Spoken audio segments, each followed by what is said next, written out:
What's up, Pipeline? Come tap in. We could have been superstars. Now we out here, thank God.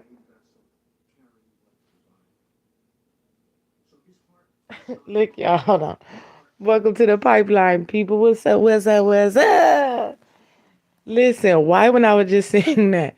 We could have been superstars. Why when I was thinking about Kodak Black?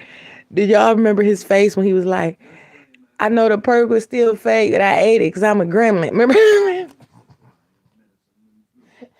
Did y'all see the face he made when he was like, I know it's fake, but I still ate it because I'm a gremlin? That boy Kodak.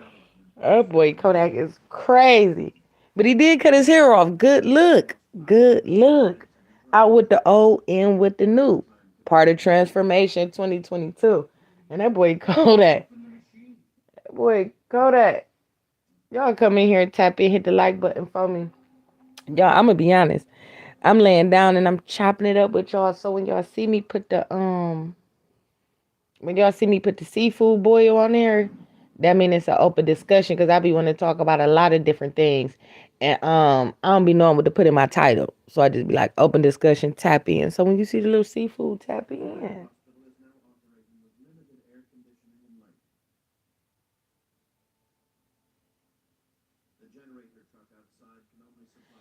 Yo, I'm watching this Hurricane Katrina documentary about the hospitals, what was going on. I had watched one about the prisoners, how the prisoners was left during Hurricane Katrina. That one was really sad too. And then now I'm watching about when the hospitals and stuff was flooding and what was going on in the hospital. Mother Nature ain't no joke, y'all. Mother Nature ain't no joke. It be tripping me out on how powerful Mother Nature is and how Mother Nature could just affect the whole world, tear down everything, tear down whole cities, whole countries, whole. You can't. Mother Nature is undefeated. When you see these world tragedies and these tsunamis and these hurricanes and these storms and how Mother Nature, if you don't believe in God, I don't know what's wrong with a lot of people out here. Whatever you believe in, that's power to you, but you better believe in something. Because whatever Mother Nature is called, it all just ain't science. Everybody think like everything is just science, science. Science does plays a big part in the world. I'm not gonna say that, but the things that Mother Nature does, it only could be a higher power that could pull something like that. That's something that's something that I think it is related to science, of course. Of course, number one, it is related to science. But you gotta most definitely say God plays a part in this stuff to take out whole cities and whole states with storms. Come on, man. Give that man some credit. A lot of people don't believe in nothing. That's the problem. And then if you really look at it, it's a lot of I ain't even gonna say that. I'm not even about to say that because that's gonna open up a whole. Because the way I talk, y'all, and the way I think, I don't think normal at all, at all. So y'all, let me get into. I'm kind of watching the documentary and trying to talk to y'all too because this is crazy.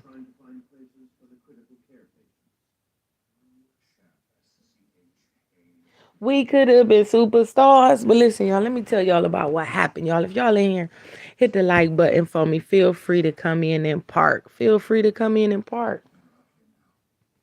My notifications ain't my notifications ain't going out like that. So I need y'all to hit the notification bell so every time I drop, you would get the notification and tap on in.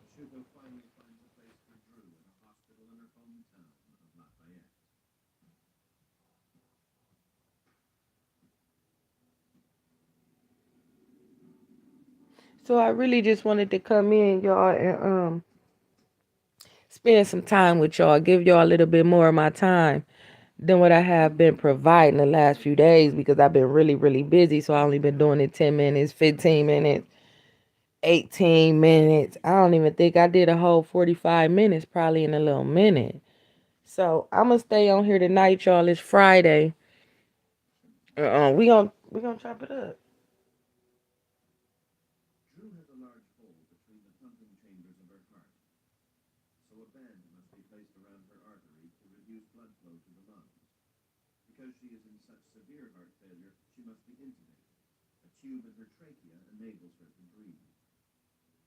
Oh, little baby. I know y'all like, how she gonna go live and watching TV and shit? Like, okay, y'all, listen, listen, listen. What's up? What's up? What's up, good people? Happy Friday. Turn up, turn up. It's Friday.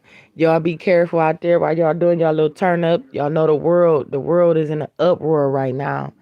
It really is. But I want to sit up here, y'all. I want to talk about something that I haven't talked about in a long time. That I think I'm most definitely gonna jump back into this at the appropriate time. But man, justice for Boog the Bandit. I've been getting some phone calls and some little emails pertaining to the Boog the Bandit case again lately. I would say about the last few weeks or whatever. And a lot of people want me to tap back into that situation. And it's still a lot of questions and a lot of things that just ain't adding up in Boog the Bandit story. Only thing I can't understand at this point is all the love. What's up, y'all? What's up? All the love that girl had and all the support, all the things she did to help so many people and went out her way to build other people's careers and help build her legacy as well. You know, she had a team behind her. She was working with Kalani. I just found out recently, around the time she had passed, and also she was on her way to go meet DJ Khaled. DJ Khaled, and this came from a very, very close source that most definitely who shot me a lot of receipts that I'm not gonna say the name to. Shout out to the Bruce family for sure. But she was on her way to a yacht party in a few days before she passed away to DJ Khaled pretty much called her out there. You know what I'm saying? Like, I don't know what kind of business deals they was gonna do or what the situation was gonna be, but she was already working with Kalani. She was on her way with DJ Khaled. The girl was on her way. And then the part that puzzles me is that even when she modeled for Rob Kardashian and did all the extra work with the modeling with Chris Brown and them, it's hard that she still the fundraiser is low. The GoFundMe is low. Boog the Bandit most definitely need a tombstone. She deserved that. So that's what's gonna make me jump back into it because we gotta raise some money. We gotta get Boog the Bandit a tombstone. I reached out to a few people behind the scenes to try to see what kind of movement or what kind of campaign we could come up with to try to get her a tombstone. She most definitely need a key to her city. She most definitely need a street name. So be prepared. Be prepared for me to jump back into this story because we already know that Mr. Sincere McIntyre was picked up in Ohio, the third person who was connected, and we don't even know if other people was involved yet still at this point. But what we do know is the three, I guess, the ringleader and everybody else who followed suit, the two little dirty dudes, they all got caught. Everybody is in jail, but it's still, I don't know if it's still an open investigation pending or what's going on, but it's something going on with her story because she was backdoored. Somebody sent Kyson. Somebody most definitely sent the Kyson, and Kyson recruited Mr. McIntyre and Jamanda. They was recruited by Kyson. But who sent Kyson? And the messages from what the police, from everything that came out, is that this was planned months ahead of time. So what caused all of this planning to take effect? So see, a few people been hitting me up with a couple emails about the Boog the Bandit case. Want to know what happened? Want to know what updates? Shout out to y'all for emailing me to that information because it was well needed. And I think about it heavy. And then the phone calls I've been having lately surrounding the Boog the Bandit case is starting to get a little bit more interesting. Things is coming together in the way that we kind of knew, but it was also things that we didn't know. We didn't know. So people like, oh, pipeline, tap back into it. We need closure. We need to know what's going on with Sincere. What's the deal with Sincere? I'm like, only thing we know is the last piece of information that I knew, and that was from what the paper said. The public information said he was in a high speed chase with one of his little friends or whatever. Because the friend, I don't know if the friend is gonna get charged with some or if the friend was hiding um Sincere out. We don't know that part, but the friend was with him or whatever in the high speed chase. I think one of them got out and ran. They both got apprehended or whatever. But it was weird to me for him to be the youngest one. He was the youngest one and was on the run longer than anybody. So we already had knew that he had left Columbus because I think his family was hiding him out allegedly, and this is just my opinion. This is just my opinion. This is my opinion. Don't run with it. We know y'all can be sensitive sometimes. Don't be so sensitive all the time. It's the internet, people. It's the internet. It's public information as well. So but they was like I think his people was hiding him out, and then when it got real hot or whatever, them walls got to closing in. I think he got put out. Man, them people, like I said, them people weren't about to be housing him in a house, his family for too much longer. You always got some kind of family member, one or two family members that's gonna ride with you. It's always one or two that's gonna hold you down, good or bad, thick or thin. I think everybody got somebody like that in their family. But however that went, I think it got to a point like, look, you gotta get on up out of here, bro. I'm not going to jail for harboring a fugitive. So whenever I think he got caught in Mansfield, I want to say Sincere got caught up in Mansfield. And then I got an email, y'all, not too long ago about I want to say it was Sincere or Jamond. I got to check it too.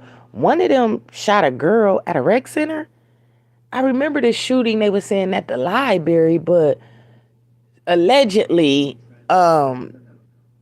Sincere Jamanda had shot this girl at a rec center. So I'm trying to figure out if the rec center incident also played a part with the library incident, but they mixing the locations up.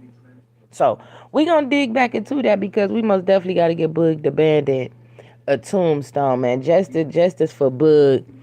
This is a story that people in Columbus most definitely been hit me up about getting back on. They want closure. They really want to know what happened. It's still a lot of questions. Even though the three people who had involvement is in jail and being charged with the murder, people still feel like it's something else to the story. So I think I'm gonna walk down. We gonna go back down memory lane, but we ain't gonna go down too deep into memory lane. We pretty much just gonna try to sum up the missing pieces for the fans and for the family. The detectives, the detectives gonna talk to the family and whatnot, but I don't know, y'all. It's just sad, man. It's really sad that Boog the Bandit is gone. We already know what she means to the pipeline. I think I talk about her more than I talk about anybody on my channel is Boog the Bandit because she was from Ohio. She was the GOAT. She was the next big female, the next big thing to blow. Literally. A lot of people was not familiar with Boog until I started covering her story. And there's a lot of people that been following her all around the world since the beginning of her career. So, like we say, just because a person don't have a high following or a high they name ring a lot of bells, don't mean that they not popping. Boog was hot. She was the GOAT. So I feel the same way about Q Money. I feel like Q Money was the GOAT too. He was young, had a lot of talent. Right when he was really about to blow, because he made it. Q Money made it. He was about to blow. He had already made it. Fuck about to blow. He had already blew. He was on. And then did y'all remember the cut he did with Young Dolph? Q Money did some stuff with Nip Hustle. He got pictures with Nip Hustle. Man, Q Money had worked in that little 2 years that he was on before he got caught with the situation he got caught up in. The boy was hot, and he was working with a lot of the hottest artists that was out at that time. And still that's up and coming. They're still doing their thing now. Unfortunately, his success, was taken from him in a way that he has to fight for his life and fight for his innocence. And it's crazy to me that Q Money was one of the hottest male artists coming out of Ohio. Boog the Bandit was another female artist coming out of Ohio that was hot, popping. Look how both of them end up. Boog lost her life, when her career was about to blow, about to open up the door, kick the door wide open. And then Q Money at the top of his game end up getting caught up in a situation. We not even gonna talk about the Detroit artists, the Chicago artists who lost their life. I mean the artists in Cincinnati, Youngstown. Man, it's so much talent. So much talent here. So that's something that I do most definitely want to shed some light to. And another situation I want to talk about is the Mo 3 situation. We gonna recap on that Mo 3 situation too for a second because I was covering that story for a while, and it's still things with Mo 3 story to me that still don't add up. Like how they ran down on him like that, broad daylight, noonday traffic, chased him on the freeway. Yo, that was like a movie. uh I think if and all these people who passed away, all of them went out very tragic. You know what I'm saying? Only thing I don't understand about um Mo 3 stuff kind of seemed like Tupac situation to me. It was like we did see well, at least with Tupac, with Mo 3, we did see the funeral. We seen the casket and stuff like that. But it was just things that ain't add up with Mo 3 funeral and stuff and the aftermath of it. It was from the beginning all the way to the end. It's just mysterious. It was mysterious. Like they like, oh, how many times he got shot? They said he got shot 5 times. Then he got shot 3 times. Once again, we still never seen no proof on how many times he got shot. Where there's no autopsy report. Where are these reports and stuff at? Like the proof is in the paperwork. But I seen some stuff that I had put out and a lot of people was against me, but I only could go off of what I seen. Like I told the people, do your own paper, do your own research. I found it on Google. Everything I do, everything that I report on, it either come from an insider, most definitely an inside source that most definitely is reputable, or it's public information. Everything I talk about on my channel is public information. I tell everybody when I talk about stuff, go run and check it out. Go look this stuff up because there's no reason for me to have to get clout or be chasing something that I already got. It ain't no point for that. What did that get me? I'm not here for the. I mean, listen, I'm not here for the numbers and I'm not here for the views. I'm simply here to spread knowledge and awareness and bring my people into a higher vibration. Cause it's a lot. It's a lot of low vibrational people in the world that just refuse to face the truth. They refuse to see the truth. I don't care if you put it to them on a platter, show them in black and white, serve it straight to them on a dish. These people will believe lies until the day they die. A lot of people just don't want to know the truth. They refuse to hear the truth, and they content with living a life full of lies. A lot of us was taught a whole bunch of lies, and as we get older and that become adults, a lot of these lies we still take into our adulthood. And since we have been programmed to believe these lies, it's hard to fathom the truth or another reality of a situation because we've been fed so many goddamn lies. So that's what this is. So when I was just sitting back recapping today, I was recapping the situation with me with this pipeline and how much I have grown in this year, how many contacts I have made through my pipeline, how many new relationships I have built through my pipeline, how many, I would say, D-list celebrities have came, C-listers and D-listers has came to the pipeline. I mean, I have got in touch with majority of everybody who I have talked about on my channel have they family members or their mother or their kids or their uncles or cousins. Everybody I talked to has came to the pipeline and gave they interviews or gave they words of encouragement, emailed me to show the people everything over here. We straight facts. We fact check it. And if I ain't got the facts on it, I'm going to hit y'all with allegedly. Because like I said, these is real people lives we talking about. I don't play this internet game like a lot of these other bloggers and a lot of these other podcasters do. Because they got to do what they got to do for the channel. You know what I mean? They going to do what they do to build their channel, build their numbers, build their views. You know what I'm saying? So it's a lot of clickbait.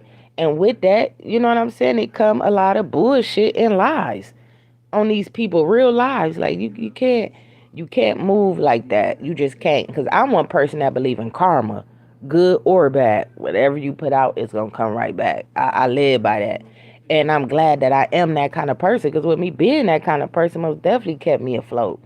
It kept me afloat. It keep me safe. It keep me out of harm's way.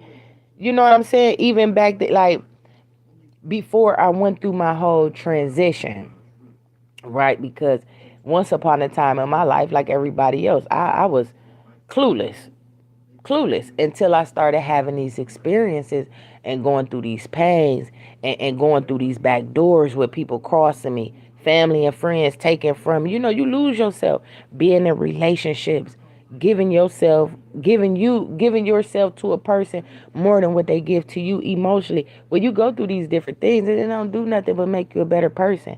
You're supposed to learn from these from your mistakes. So we can't keep we what's up everybody, man? We can't keep making the same mistakes. We can't keep making the same mistakes and keep expecting different outcomes. So when I go back and look at the Mo3 story, I was recapping today, like all the every time I get on live, it be something. It be something with these phones, y'all. Like, listen, so I was recapping the Mo3 situation today. And I just feel like it's so many question marks with Mo3 case, just like it's question marks with Bud case, question mark with Q Money case. And then it's like these people work so hard.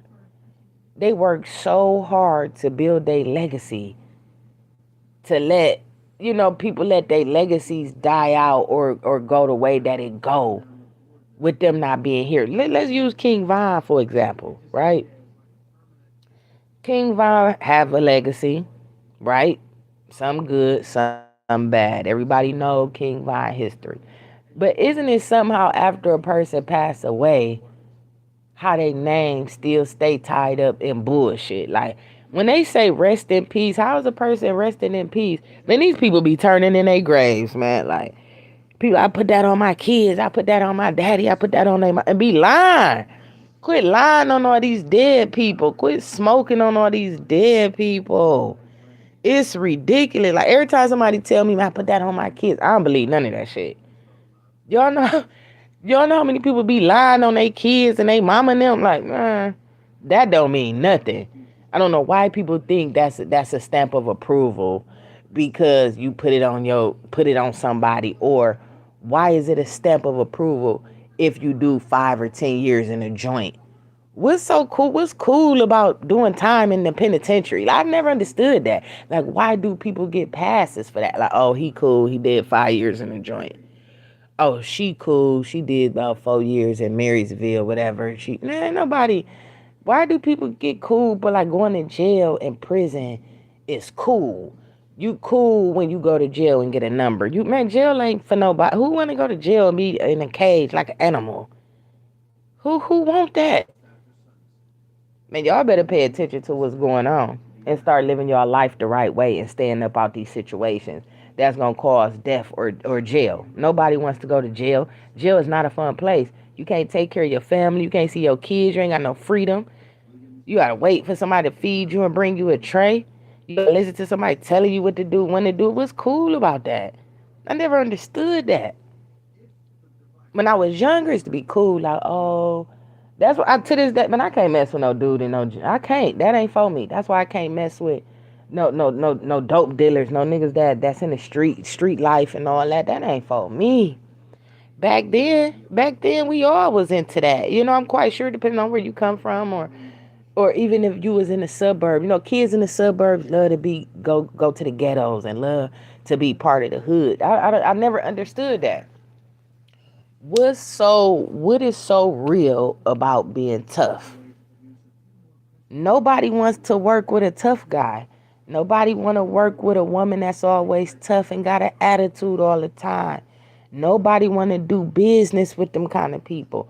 Nobody wants to be around them kind of people. Only time them people is going to be called is when it's time to go crash.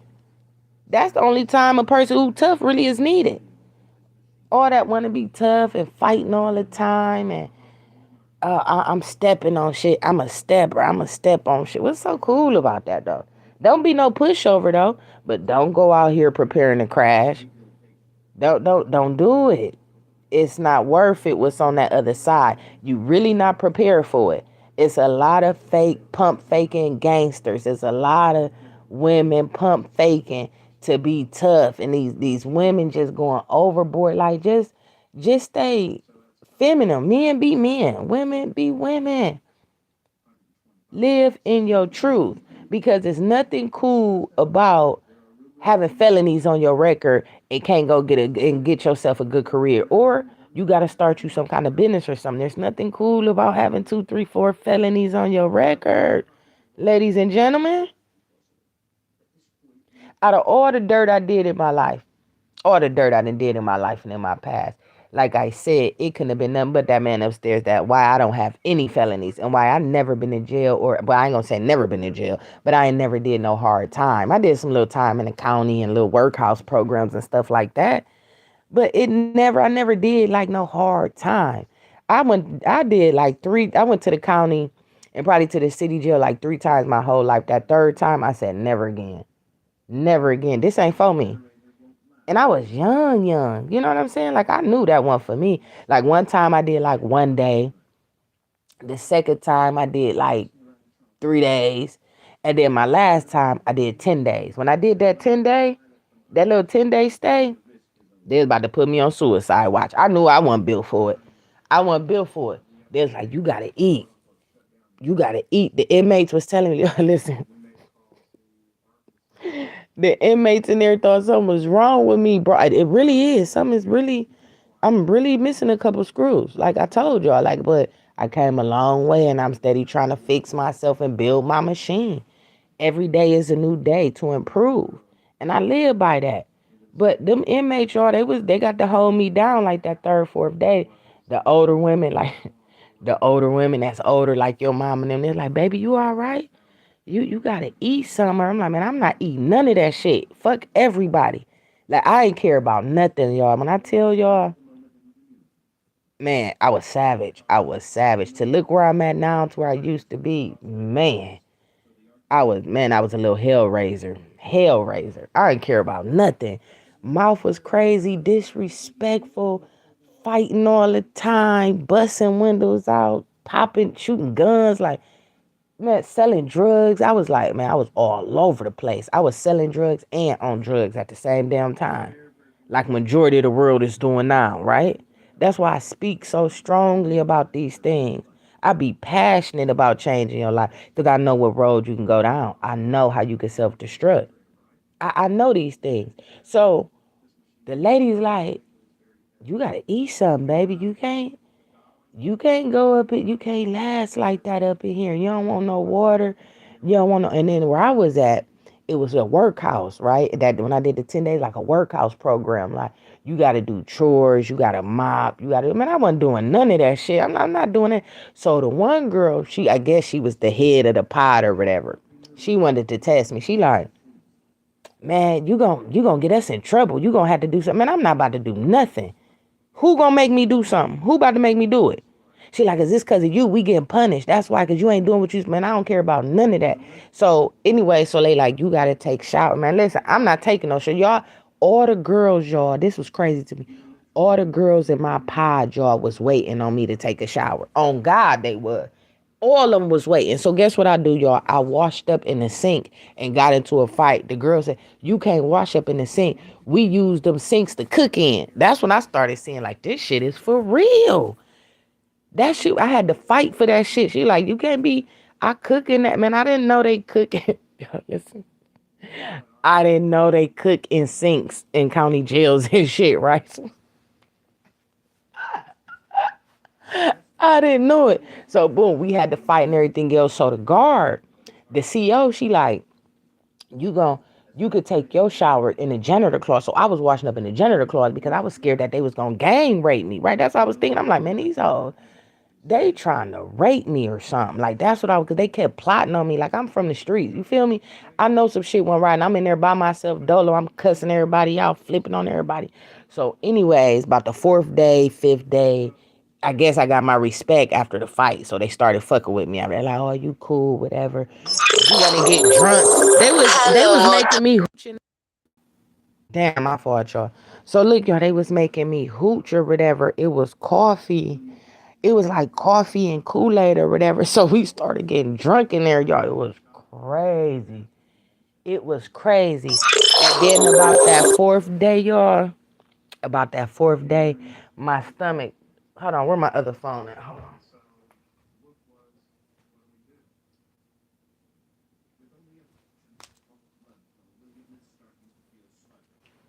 Hold on, y'all, 1 second. But it was crazy though, like that fourth day.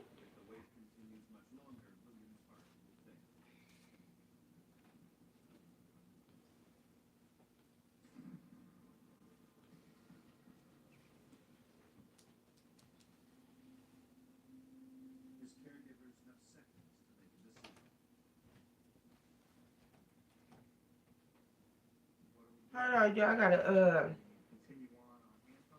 I'm looking for my other phone real quick.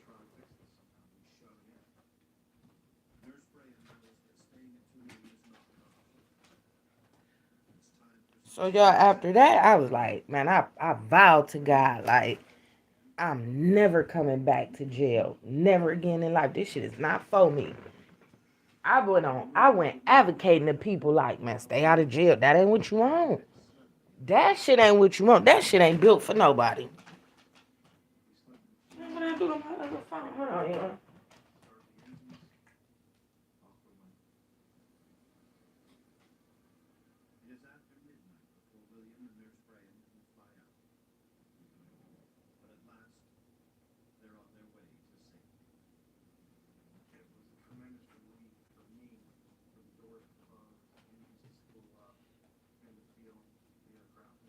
Oh, here it goes.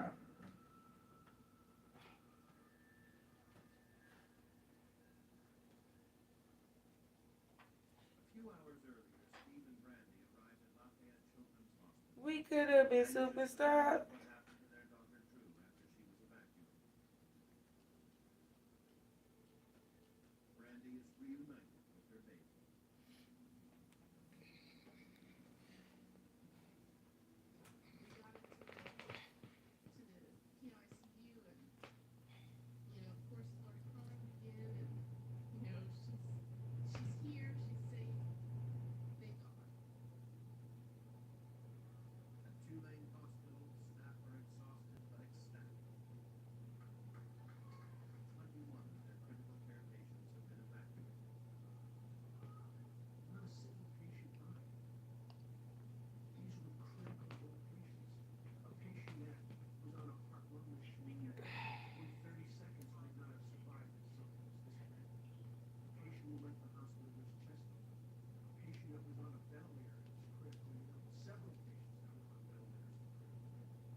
I hate when people call me on my business phone and then don't call me on my other, don't answer the phone when I call from my other phone. I hate that.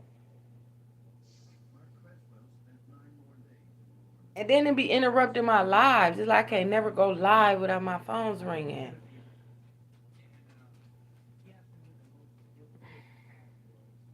Hold on, y'all.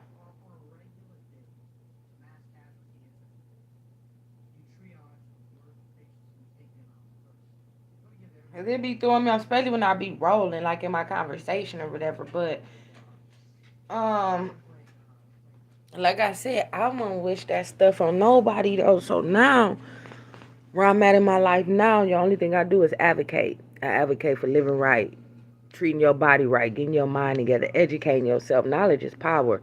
Man, them certain situations that I seen, them dark places, I wouldn't put it. I wouldn't wish it on my worst enemy. Stay away from them places. Stay away from them people. All that trying to be tough all the time and talking back, being disrespectful. Nobody wants to do business with a tough person. It just ain't gonna go through. Look at Suge Knight. Look at everybody you know that's tough. And look how they ended up. Look where their life ended up. Look at the Pooh Shiesties and the Casanovas. Look at all this, the King Vines of the world. Rest in peace to all these brothers. But look, all that being tough, where does being tough get you? You stand on something. You stand on dignity and respect, but ain't no need to just go around just talking to people crazy, treating people any kind of way. Your karma will come back. All that selfish, don't want to get back, don't want to help nobody, everybody against you. Like, that ain't what's up. You got to find a way to get around people, good people. Everybody not bad people. Everybody not out to get you. Hold on, y'all. I'm texting. These calls came through, y'all. Hold on.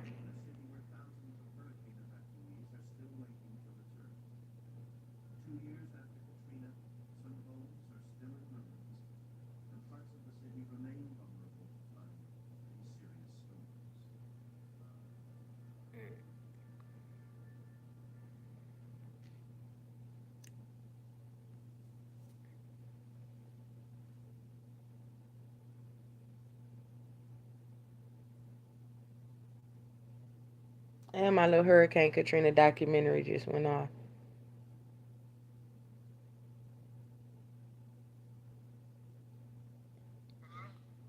What's up? That was me calling from the other phone.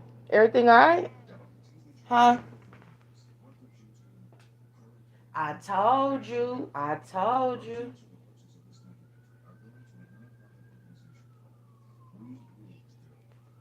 Listen, when I was just out there, when I was coming to the house, I'm like, man, they could look like this. You couldn't even see the tracks in the street. It's all white. They ain't plow or nothing. That's why I told you, like, if you heading out that way, you better head out right now because it's ugly out there.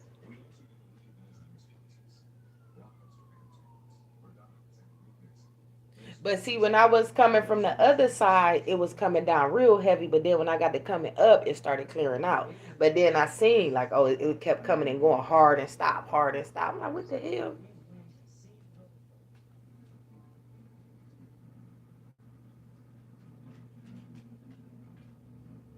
Yeah.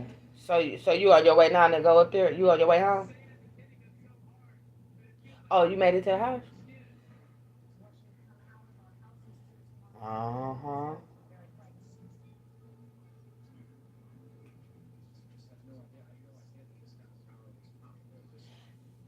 That's cause the lake, that lake effect with that snow. Mm-hmm.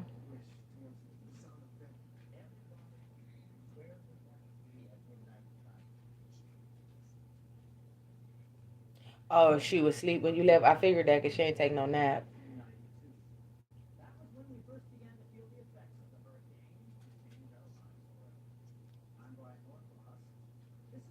Yeah.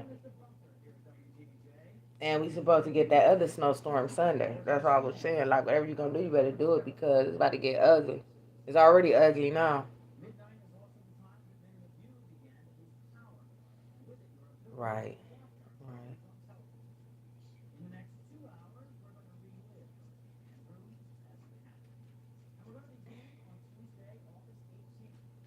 Damn. Right.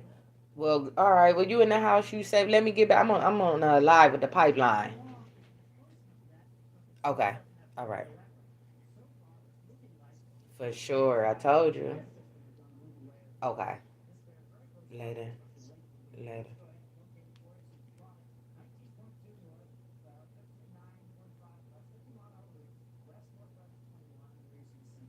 Hey y'all. So dang. So what is I talking about? Yeah, so after that last little one, y'all, it wasn't for me. I vowed to change my life after it was just like a whole bunch of change of events just started happening after that in my life. It was like, man, no, this ain't it. I don't like this kind of lifestyle. I know I deserve better. I'm in a good place and I'm making these bad decisions and just blowing money because you got it and then you know you can get it again. Just being just naive to a lot of the bullshit. But the older you get, the more you're supposed to learn from these situations. So when I see these young women going down them same path, like just being attracted to the wrong men, get caught up in the wrong circumstances, hanging with the wrong crowds. You can see danger. You can see danger before it come. Even if you got friends and family members, Rollies and A1s, you could tell by their lifestyle and the decisions that they make when it ain't looking too good. You be like, you know what? I see something gonna happen. You be careful, and that make you sometimes reach out a little bit more to them, like, hey, give me a hug for you leave or whatever. Especially when you see the crowds they hanging with, you like, that's not a good look, baby. You be careful.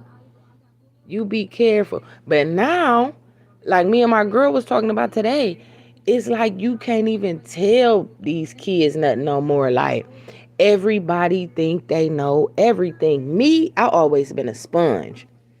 I encourage a lot of people to be a sponge. Don't just believe everything somebody tell you.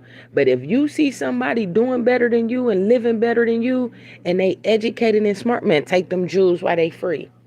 What is you doing? I'm not doing. Teach me. What are you doing? What is the secret? How did you get to where you at? Man, take that free game. Quit thinking you know everything, because every day I'm constantly learning. I'm constantly doing research. I'm constantly educating myself. I'm constantly working on my development every day. Every day. You can never have too much knowledge. And the more knowledge you know, the more money you can make. Your way ain't working. How many times I said this on the pipeline? Sometimes our way ain't working. You got to get with some people and listen to what some people talking about. Don't always listen to people because they older. A lot of these people live a slave mentality and think this wisdom. Like, I got wisdom because, man, that shit is dumb. You ain't making no kind of sense. Ain't made no kind of accomplishment at 50 and 60 years old. Why the hell would I want to listen to anything you talking about? I'm not taking no advice on no relationship from a woman who ain't never been in one. Why would I want to do that? What sense does that make? Why would I want somebody to teach me how to cook and they don't even know the recipe? I mean, it got to make sense. We got to make it make sense, y'all. We don't know everything. We don't got all the answers. Our way don't work all the time. So when your way ain't working, we got to find a way to make it work, which is trying new things, meeting new people, going new places, trying new things. That's the only way you're going to grow and develop. You can't sit up and just be a potato. You can't. I'm going to sit at home. I'm not going to go nowhere. I don't fuck with nobody. I'm a loner. I don't fuck with nobody. Everybody, I'm dolo. All right. Man, that's some depressing ass shit. Look at all these people. Life is about building and growing and developing, elevating. Why wouldn't you want to fuck with some people? What's wrong with you? That's depression. I don't rock with nobody. I can't do it. I just stay to myself, or I stay out the way. That's cool. That's cool to stay out your way. Stay out the way. But build a team, network, find other avenues to move in another kind of way. Nobody wants to be isolated. We see what NBA YoungBoy is going through. Isolation. We seen what the pandemic has done. Isolation, obesity, domestic violence went up, drug abuse, alcoholism, all this. We seen what isolation will do. So as we seeing the outcomes, what are we gonna do about it? What are we gonna do about it? Are we steady gonna just keep smoking all the problems away? Because you smoking, getting every day, getting high, that shit's still gonna be there when you wake up. When that high come down, them same problems gonna be there. You can't drink the pain away every day. Drink. I'm going to drink the pain away. I'm confused. I'm going to drink. That's the problem. That's the problem. The addictions.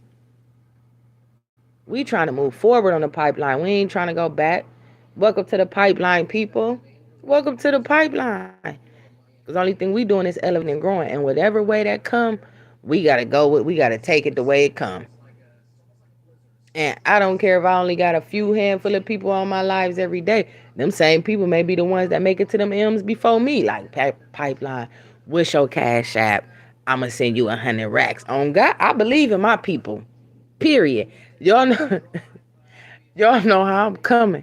My subscribers, we the truth. All my pipeline, everybody in it, everybody on the pipeline is some kind of entrepreneur, some kind of hard working business owner, working, driving trucks, tow drivers.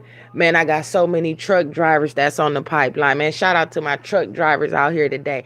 I got about 4 girls that drive they run mail. They running the postal service. They driving the truck. One of my pipeline emailed me, said she got into an accident in her mail truck. So I'm praying for her. I hope she be all right though. Shout out to Kia. Shout out to Kia. I hope she be all right though. That was like 2 weeks ago. Man, we over here in our investment bags over here. We over here in our 401ks and our pension plans. And we trying to make our life better over here. Shout out to y'all. Shout out to y'all.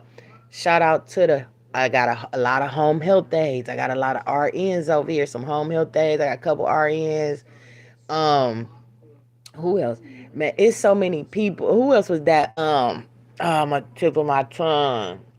I want to give him a shout out too. I cannot remember his name. Don't shoot the messenger. Looked out for me with the sea moss. Looked out for me with the sea moss. Um,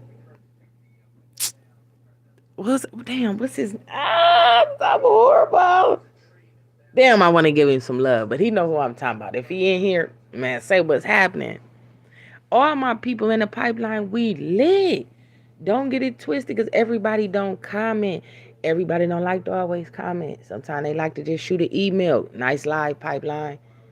That was lit. Last night we was lit. We was turned tonight. What's up? Everybody don't always like to comment. Like when they hit them cash apps, I don't always get on here and say, "Oh, such and such cash app me." I don't even shoot my cash app no more. Y'all think this shit still ain't coming in through emails and all kind of business deals that's going on over here through the pipeline?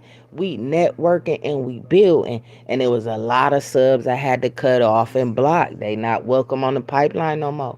Shout out to them. We wish you the best. We see you on the other side. We ain't doing no begging over here. Man, y'all know how many bloggers I reached out to for help and email me, subscribe. They subscribe to the channel. They seen me in the beginning phases. They love when them numbers dropped though. When I was up, cool. Them numbers failed. Like, oh, we ain't helping her. She failed now. But it ain't matter though. Cause we ain't chasing no numbers though. And we ain't doing no begging. Motherfuckers ain't kicking us while we down over here. Cause we don't get down. We up crawling. We don't fall. We get knocked down, we crawling. We ain't completely falling over here. We gonna motivate each other and build each other up and lift each other up. And that's all we doing over here. The channel still gonna grow. The content steady gonna come and improve. Everything else, far as that background and all that extra, I'm not doing none of that no more. It's not worth it. YouTube kept giving me a hard time. I got tired of following by the rules. I'm a person who break the rules. I don't believe in politics. I don't believe it's a lot of shit I do not believe in. So when it comes to certain rules and stuff that I gotta abide by, I don't believe in that shit. I don't. I don't believe in these politicians. I don't believe in these laws. I don't believe it's a lot of things I do not believe in that I feel like regardless of whatever we do, this shit ain't gonna change. It's not gonna change a lot of this stuff. And I'm not gonna say all. It's still a lot of room for improvement. But look where we at. This is World War III. Look at how this war is about to triple back on the United States. Watch what's about to happen to us. Look what's going on with this water, how they playing with this water, playing with these numbers, playing with these artists, playing with these contracts, playing with... Man, this shit is a game. Life, like they say, chess. What you gonna play? You playing chess or you playing checkers? Which one we gonna do? But gotta get through the smoke and mirrors. You gotta get through the smoke and mirrors. And once you get through the smoke and the facade of the world and seeing what's real and what's fake and being exposed to this shit personally, you would look at this shit like,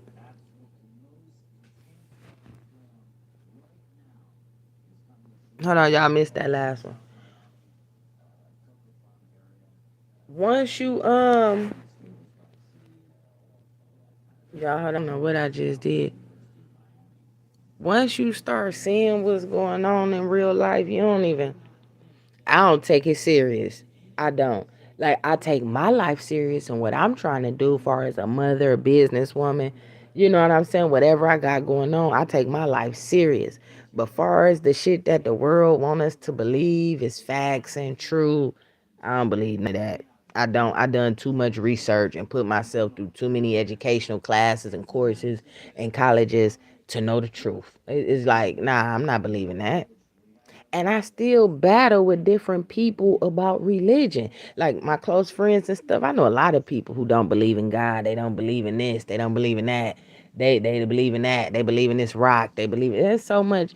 I have so many different conversations with so many walks of life, y'all. Y'all wouldn't even believe my conversations.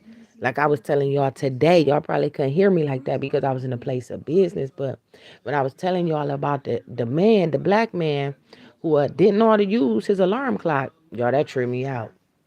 But it wasn't puzzling though, because I have seen other situations that was, more puzzling than that. But when he literally, y'all, it was like he was embarrassed that he didn't know how to work his alarm clock. Like it took him like 3 minutes to find his alarm clock on his phone. And like I said, he had to be like in his mid 30s, I would say. Like he just didn't know. I guess he was I don't know if he was institutionalized for so long or it was like he really didn't know how to work the phone. He was like, is this it or whatever? I'm like, nah, that's not it. I said, it's a clock, baby. It's a clock. I said, you would see. I said, usually be like by your calendar or whatever, or it usually be like on your second screen. He was pulling it up. He was like nervous about it. I was like, no, let me show you. Let me see your phone. Like it got to a point, I was like, let me see your phone. So he gave me the phone. I showed him. I'm like, see, when he gave me the phone, he gave me the calendar. He was like, is it right here in this part of the phone? I said, no, baby, that's your calendar. Like, let me show you. So when I showed him the clock, I said, here we go, right here.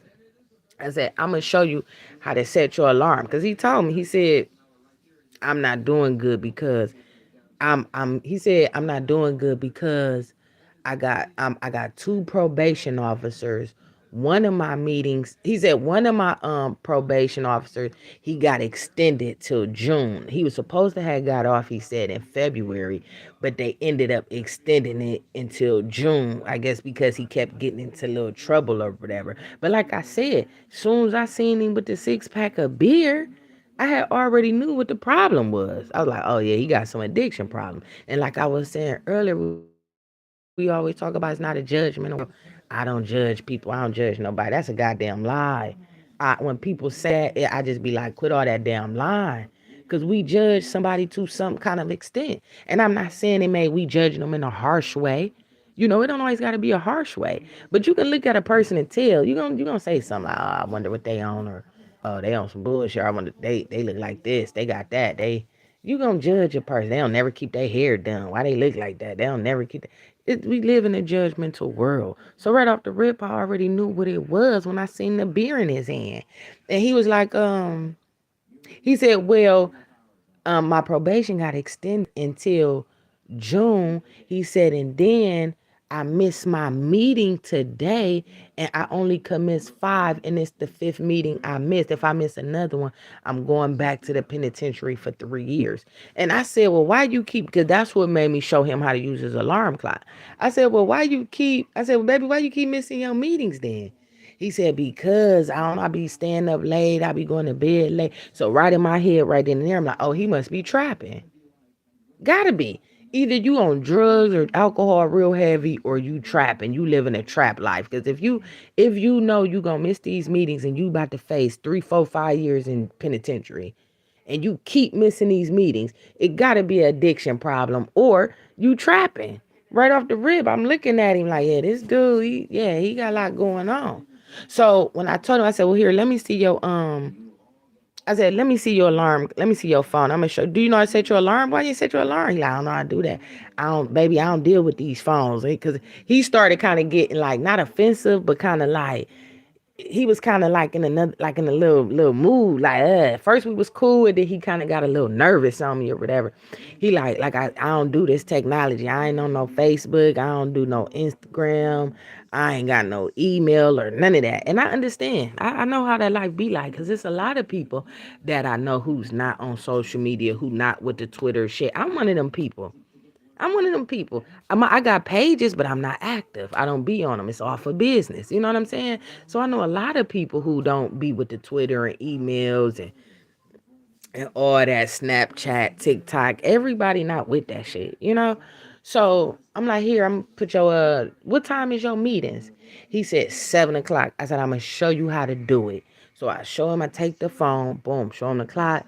I said, I'm gonna do 6 o'clock because listen, like I told him, if I set it for 6 o'clock, that'll give you time. I showed him how to hit the snooze button because he didn't know what snooze was. He's like, I didn't know. That's what made me think he was in jail for a long time because the type of he just had a regular smartphone. It wasn't like it was no iPhone or like it was an Android.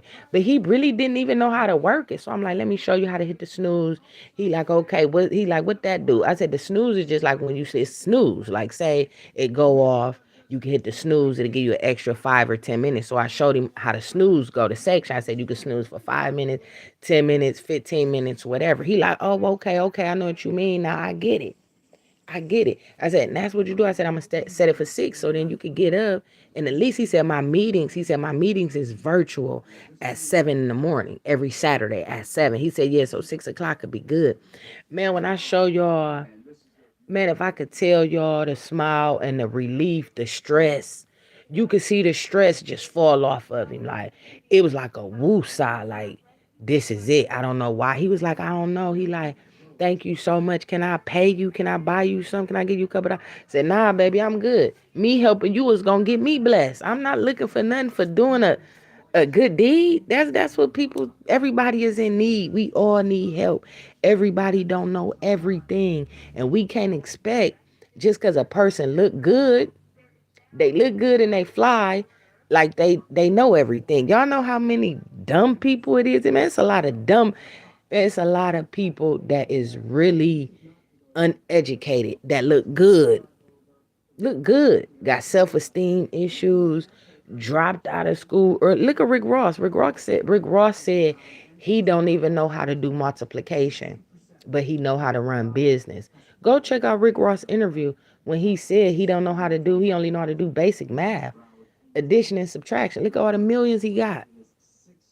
It's always somebody in need. And just because a person look up to par, you don't know what a person got going on upstairs. People really be needing help. Like they call it caretakers. It's a lot of people that need caretakers. Just because they grown 20 and 30 and 40 people, a lot of 20 and 30 and 40, 50 years old, a lot of people need people holding their hands. A lot of people need help. A lot of people need assistance. And we live in a world where people are afraid to ask for help. Ain't nothing wrong with getting no help and asking for the help. Your way ain't working. Your way ain't working. You ain't got all the answers. We ain't got all the answers, people. Don't be afraid to ask for help or something. That man was willing to pay me, buy me whatever I wanted and everything. Nah, baby, I get gratitude for helping you because I'm gonna get blessed. That's just another blessing. I don't know what God about to drop into my lap, but I know just for me doing a good deed out of the kindness of my heart, not expecting nothing in return, I know my blessing gonna come in some way or form. Who knows what may happen next? Because every time I look up, I'm constantly blessed. That's why I don't chase nothing, I attract it. I believe that. I don't chase nothing, I attract it. The God that I serve, I believe anything. I believe in the impossible. I believe in miracles. I believe in abundance. I believe in the blessings. I don't believe in failure. I don't believe in saying I can't. Like my kids. I teach my kids. We don't say the word can't. That's a cuss word in my house. We don't say can't. I got my kids programmed like that. We don't do that. You got to try harder. Don't say you can't do it. Mommy, I tried. It ain't working. I don't know how. You don't say can't. Can't is a very, very low vibrational word. The word can't, CANT, that word holds a lot of power. You got to be careful of the words that come out of your mouth and the words that you put into the universe because these same words can stop you from growth. You know how many people is afraid of love? You know how many people are afraid of success? A lot of people are afraid to stand alone and walk alone because of the fear. Fear is the number one thing that causes stagnation. It stops your growth. You have to be confident in whatever it is that you do. Even if you don't believe you can do it, you got to try. You don't know what you could do if you don't try. So when I was telling somebody this story earlier, they was like, he didn't know how to use this alarm clock. And I said, nah, he didn't. Like, that's weird. He too old not to be. No, he not. How is that how you too old to not use a phone? Everybody don't know how to work these phones. A lot of these kids know how to work these phones better than a lot of adults.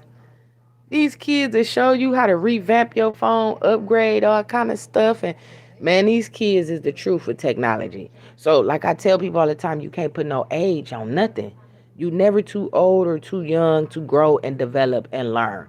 Don't never put age on something and think that's the cap of it because a person is a certain age. Don't do that. You stopping a lot of your limitless potential by doing that.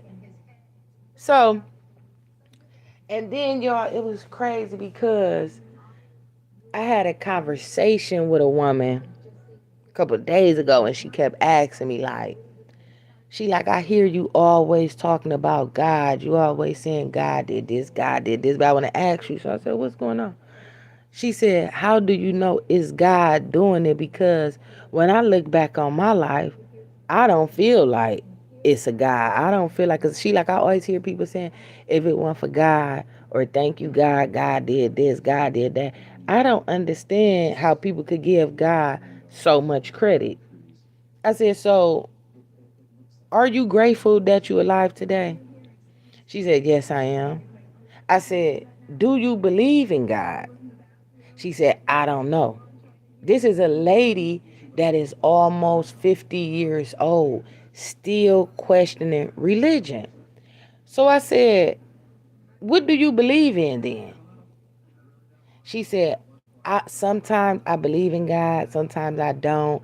I just don't understand how God is never seen and how is he Jesus. I said, well, God is a spirit. Nobody has ever seen God. God is not man in man form. He is a spirit. And she's like, well, how did I said, you know the story. I said, do you know about AD and BC? She's like, yeah, that's what I'm saying. Before Christ. I said, that's God's time. Jesus is God's son. She said, so when they say AD and BC, that's what that means. Absolutely. Like, I literally had to have a conversation with this woman about how powerful God is and with Jesus being God's son.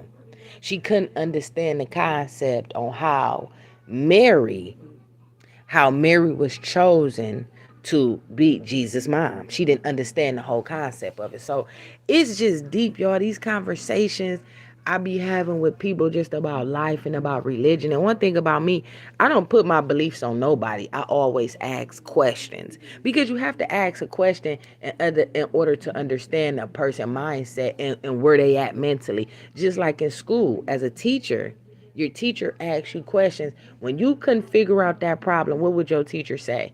How did you manage to come up with the answer that you came up with? And as a student, you have to explain to your teacher what process you took to get the answer that you came up with. And it's your teacher's job to explain the correct way. Now, you may think her way ain't working, but when you do the statistic and the facts, her way works. So why not listen? Why not listen to scholars? Why not listen to gurus? Why not read the Bible or whatever your religion you in, the Quran or whatever? Why not start educating yourself on these things instead of having so many questions? The knowledge is out there. The research is out there for you to develop your spirituality regardless of whatever you into. The documents is there, the paperwork is there. To me, it ain't no reason why nobody should have any questions about any type of religion when the world is too accessible with knowledge and information that you can easily research and answer your own questions. There are professionals and people who are ordained and certified in these fields that can help you along your journey. And if you don't believe what a person is telling you, You got to do your own research. But as an adult, I think it's irresponsible not to fact check. Whatever what it is. When the government tell us something, y'all be fact checking them vaccine mandates. We fact checks that PPP money. We fact check that stimulus money. We fact check them payroll jobs, them checks. We could fact check the money, but when it comes to education and bettering ourselves and upgrading our knowledge, we slack in that area. It's so many women that spend so much money getting their hair done and getting these sew-ins and these 360s, $500, $1,000 getting their hair done, but they won't even go purchase a book or do no kind of research worth $100 to put into their brain. We spend more money decorating the outside of our brains, men and women, because men, y'all get y'all haircut, y'all get lining, y'all get the Beijings and all that.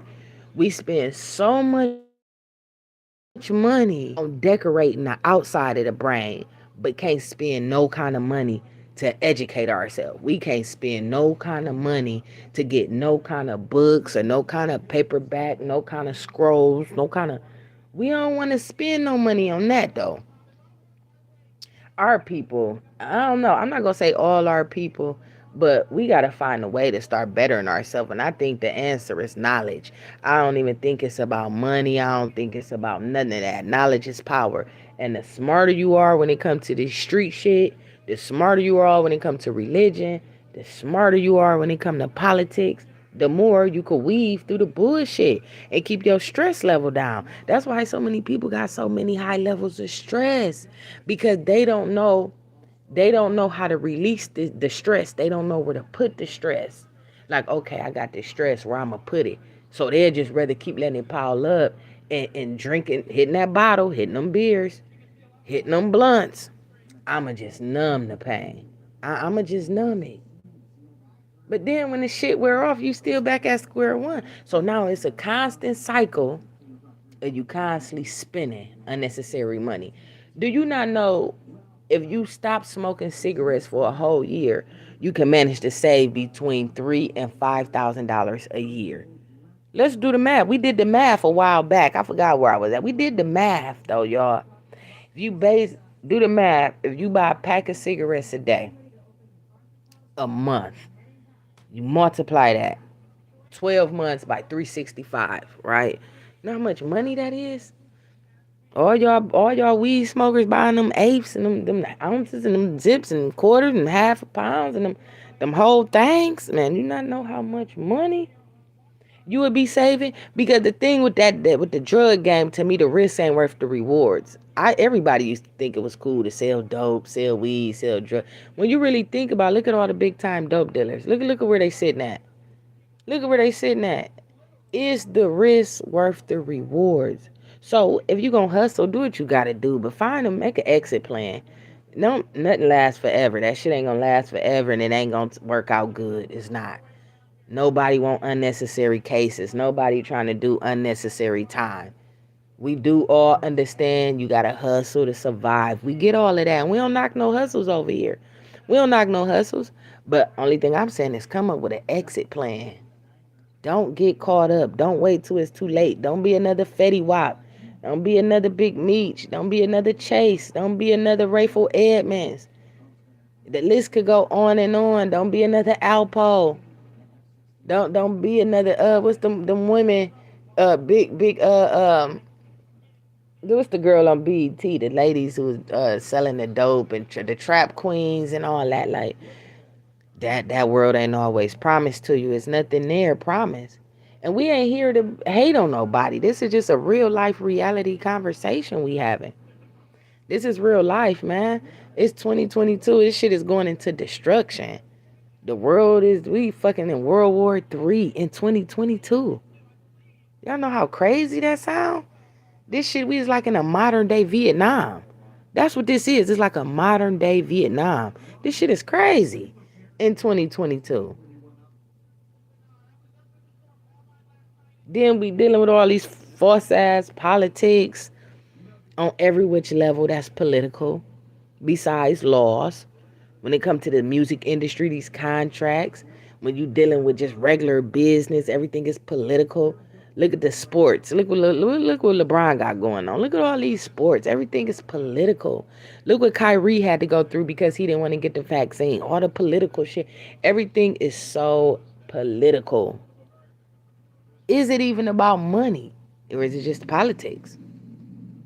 So when people say Ray J, like Ray J was like, oh, I don't do music no more because the politics that come behind it. But look what he did. Look at K Michelle. She just came out and said, I'm done with music. K Michelle said she done with the music. She not doing no more music. I guess she gonna do that last album, or if the album came out already, she's done. She said in her live, she felt, remember that live K Michelle did, y'all? She cried, almost having, she had a nervous breakdown damn near on her live. She said, I feel like a slave. Only thing I do is stay in a hotel room and travel. I can't see my family. I can't go to the bar. She's like, I just want to go shopping. I just want to have a drink. You got to get permission to do everything. She feel like a prisoner. I don't know if she broke her contract or what, but she came out and said the other day she done with music. She want out. She want out. Look at NBA YoungBoy crying out for help. I want out.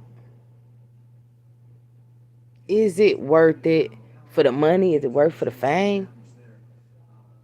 Everything we live for is the most shit that don't even mean nothing, and we can't take none of this shit with us. Quit worshiping the wrong thing.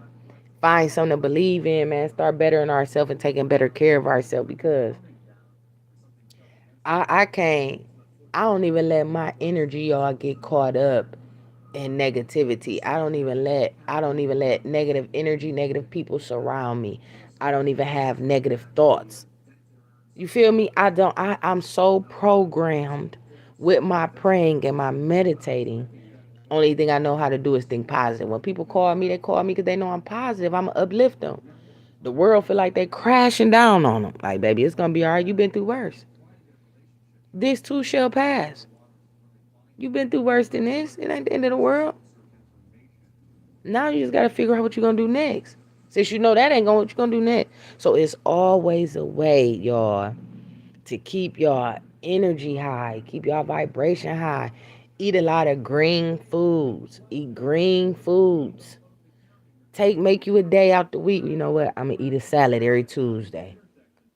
Every Tuesday, I may fast or something. Start making these little plans and these little goals, these little small things that could create great change and bring great abundance into your life if you start putting yourself through discipline.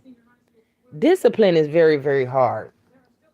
Discipline is very hard to do. But like anything else, if you want it, you're going to try. You're going to discipline yourself. You know that rent got to get paid, so you know you can't go buy that iPhone 11. You can't do it this month. My rent got to get paid. You can't go get them Yeezys because your kids need XYZ. You can't do it this month. A lot of this shit we really be wanting, your material wise, it don't even last long. It don't last long. You could go right now and be like, I want a 2022. I want a brand new car. Guess what? By the time you pay that car off, it's going to be time for another damn car. Car notes is a setup too. I always said that. Car notes is a goddamn setup. But it is good to build your credit. It's good to build your credit, but just watch what kind of car note you take. Nobody trying to be paying on no damn car for 4 and 5 years. That shit is crazy. People got car notes $700, $600, $800 with insurance and paying rent. It's got to be some of the most craziest shit I ever heard in my life. I look at people like, what's wrong with just buying a cash car? What's the point of staying in debt, trying to prove to a whole bunch of motherfuckers who don't give a fuck about you that I could ride fresh? I'm riding good. Look at me. What is the point of trying to impress a whole bunch of people who gonna talk about you like a dog any goddamn way? They ain't gonna fuck with you and give you an eye water to cry with. They wouldn't spit on you if you was on fire. So what is the point in going out buying all this material shit to impress a whole bunch of people? Man, the richest people look broke. The richest people look broke. You don't gotta have all of that. You don't. Go buy you a car, a couple thousands, and be cool, no car note. Put some money into it. Put some money into it. People buy all this fancy shit, this jewelry and shit that don't hold no kind of collect. Well, I ain't gonna say that. Jewelry is very, very. Jewelry is collateral. Jewelry is an asset, but it depends on what diamonds you got. It's a lot of different things behind jewelry. The diamond that it is, the cut that it is, where it come from, how much it's worth. All diamonds ain't worth a whole bunch of money. People think it's just all these diamonds is worth a lot of money. A lot of that shit ain't worth a lot of money. It just depends on what cut and what kind of diamond it is. The diamond is another grimy business. The diamond industry, that's another business. YouTube, if y'all get a chance, do some YouTube research or Google research about the diamond business and what goes on with them diamonds and how much bloodshed is behind these diamonds and these owners and what go on with these foreigners with these diamonds and the risk they have to take and the extent that they take to get these diamonds. It's a bit, it's deep, y'all. It's deep. Everything about it is really deep, y'all. So I just be sitting back and I just be like, man, only if people knew the things that are the most important, people think turn out to be the least important. You living your life right, God gonna bring all that to you. You don't even gotta buy that shit. Like, man, if I could show y'all literally the things I have accomplished by just working hard and just being a good person and attracting these things to me effortlessly, you will be amazed just from doing good deeds and being a good person and showing compassion for the shit called life. Stop taking it for granted. Stop thinking you're gonna wake up tomorrow. "Oh, I know I'm good. I'm gonna wake up tomorrow." Everybody don't wake up tomorrow. You gotta make this shit count. Make this shit count. Put your time in, spend time with your kids, spend time with your loved ones. Get into your crafts, get into your gifts. Where you can put yourself in a big man. Quit feeding into all this bullshit and focus on the things at hand. Start paying attention to the smoke and mirrors. The way they want us to think people is crazy, man. A lot of these people ain't crazy. Look how they tried to paint Tupac. Look how they try to look what they said about Master P. Like, oh, Master P going broke. Birdman going broke. Man, these is natural born hustlers that has gifts and talents that they were born with. Man, them folks will never go broke. We all got gifts and talents inside of us that we was created with. I mean that we have inside of us that God has blessed us with so we can capitalize off of our gifts. When you got these kind of gifts, man, you will never go broke. Being a hustler, that's a gift. To me, I think being a hustler is a gift. And it could be both. It's a gift and it's a talent because you could teach a person how to hustle. It can be taught. So do that go back to the saying where they say you could take what they say if you teach a man how to fish, he'll never go hungry. But if you feed a man, he'll always go hungry. Ain't that somehow it goes something like that? Or something like that with the water you teach a man? Wait a minute, y'all. Let me get together. If y'all in here, put it in the comment section for me, right?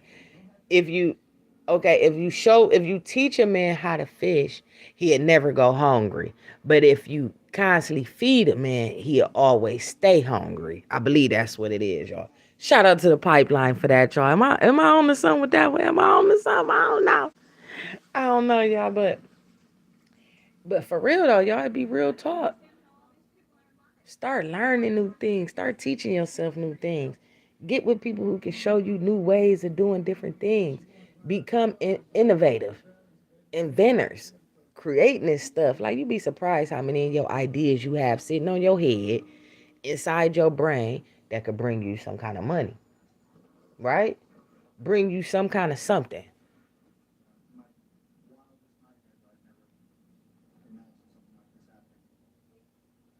Yeah, my water, I'm just like, I don't know, y'all. I had to get me another water.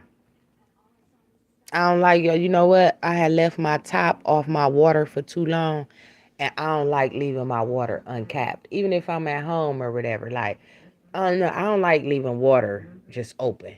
That's why I don't drink nothing out of a can, like can pops and stuff. Like you can't close them back, Or if I do drink something in a can, y'all, I would put like a napkin in the inside. But I very rarely drink stuff out of a can. I need to see through my stuff. I need to see what I'm drinking. I need to see what I'm eating. If it's in, you can't see nothing in them cans. Do y'all remember them little the Capri Sun, the pouches or whatever? Do y'all remember when they went viral? When people started cutting the pouches open, them little, I want to say they was the Capri Sun little pouches with the straw.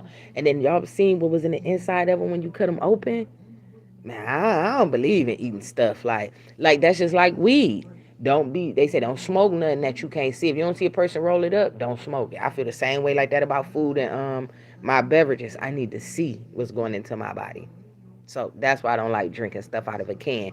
And I don't like stuff that's open. You know what I'm saying? I just don't. So I gotta go get me another water. But y'all, I just wanted to talk about a little bit of everything tonight. So when y'all see me put the seafood bowl on there, the little seafood boil, that means we just talking about everything.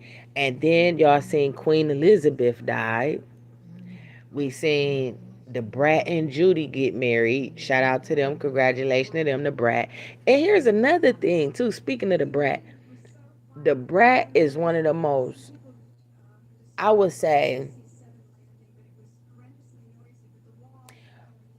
Brat was the first female rapper to go platinum. She was the first female rapper to go platinum.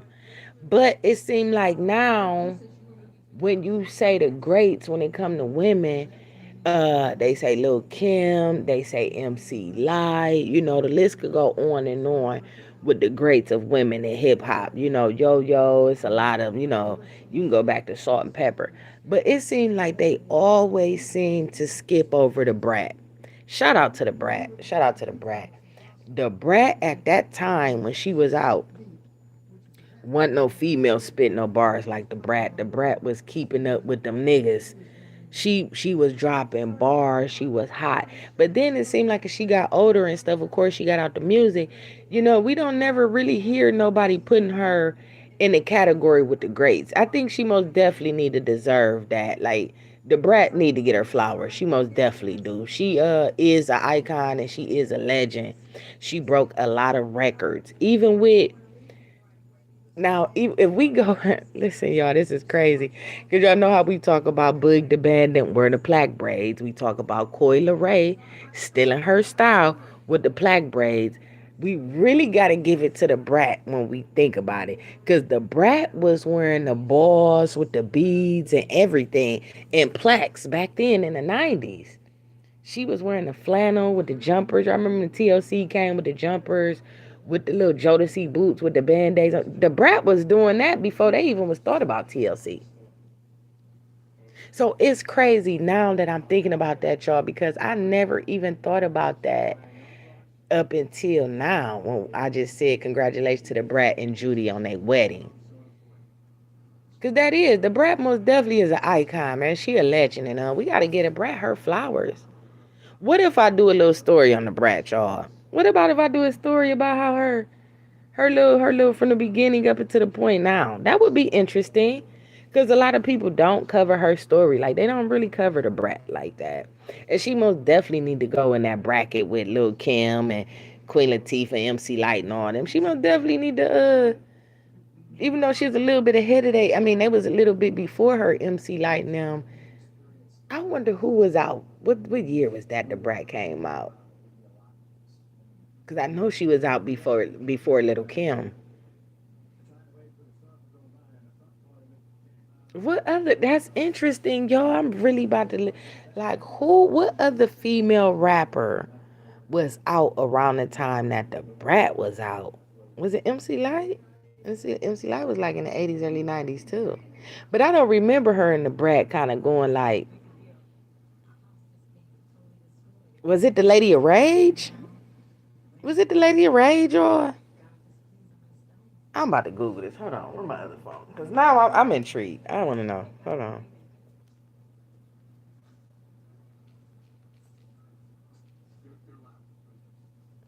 Yep. I want to know.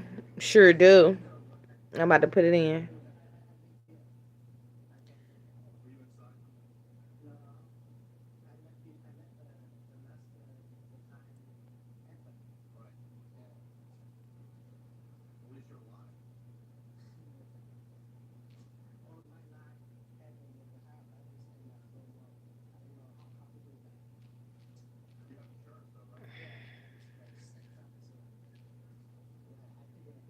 Hold on, y'all. I messed up.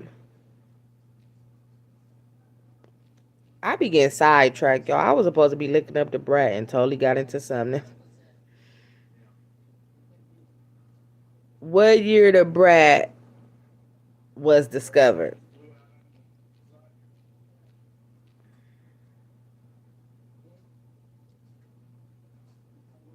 Okay. No, she was born in 79. Hold on.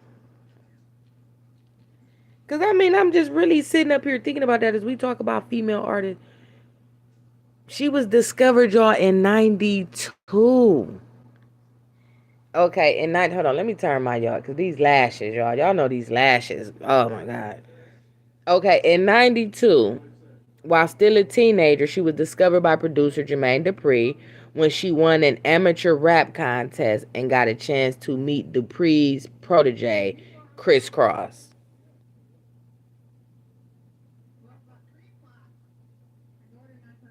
Yeah, she was. Wow, yeah. She was discovered in 92. Dang, that's a long time ago. Yeah, that's what I'm saying. She was the first female rapper to go platinum. The Brat was. Hold on, y'all. I'm going to the Wikipedia.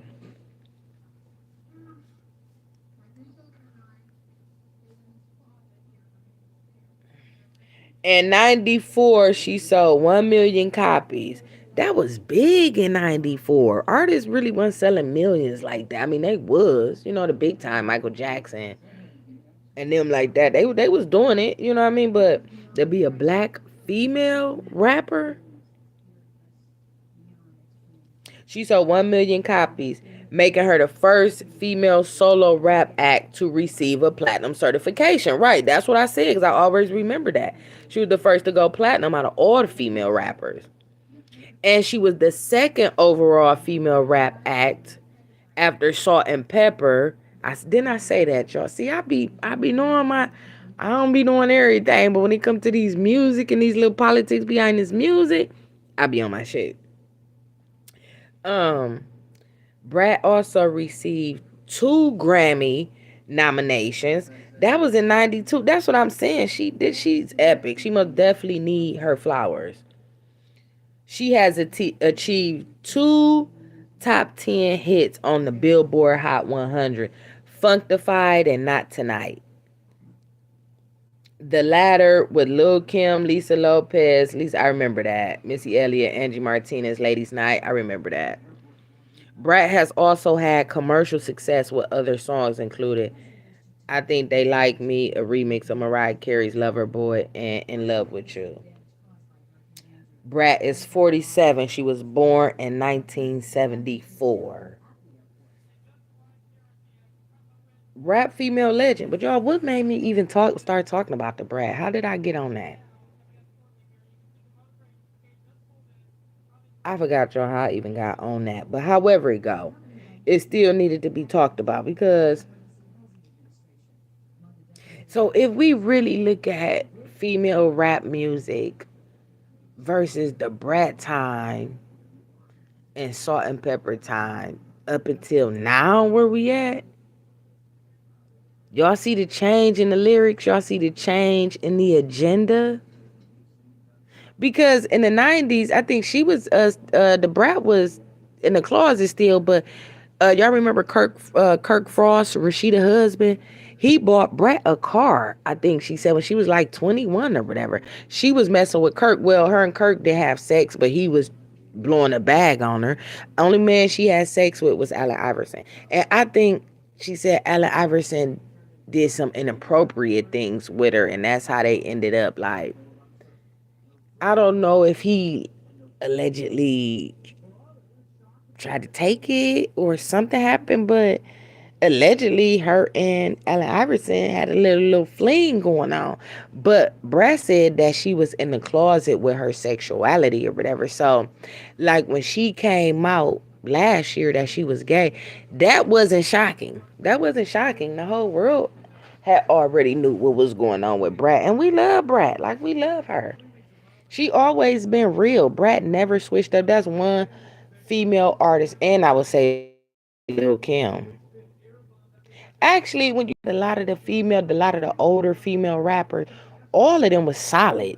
They probably had their little differences amongst, each other as far as the music industry wise. But when you look back at the OG women rappers and the vets, they weren't with the fake shit. They weren't with the backdoor and shit. Like they was more solid. You ain't hear even in the lyrics you could tell they was solid. Like Queen Latifah, MC Light. What was the other one? Yo Yo, the Brad. When you look at the veterans, Lil Kim, they all was solid compared to the female rappers that we have now. I'm not gonna say that the ones that's out now not solid, but it just seemed like it was a different type of loyalty. It was a different type of womanhood. It was a different type of unity back then than what it is now. Now it's just like everybody out for self. Everybody out is for self. And the music industry is so cutthroat, they put these women against each other. And matter of fact, y'all see Megan keep trending in the headlines about this stuff with her and Tory Lanez. Let's talk about it. Let's talk about it, y'all, because I want to talk about this. Hold on, y'all. I'll be right. We gotta talk about this Megan Thee Stallion and Tory Lanez situation because I see it's back up and popping, and I most definitely want to get my thoughts on it. I most definitely do. Hold on, y'all. I gotta give me another water. This ain't gonna work for me.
Hey, y'all, that water's so good. So listen, y'all. Man, I'm always forgetting something, y'all.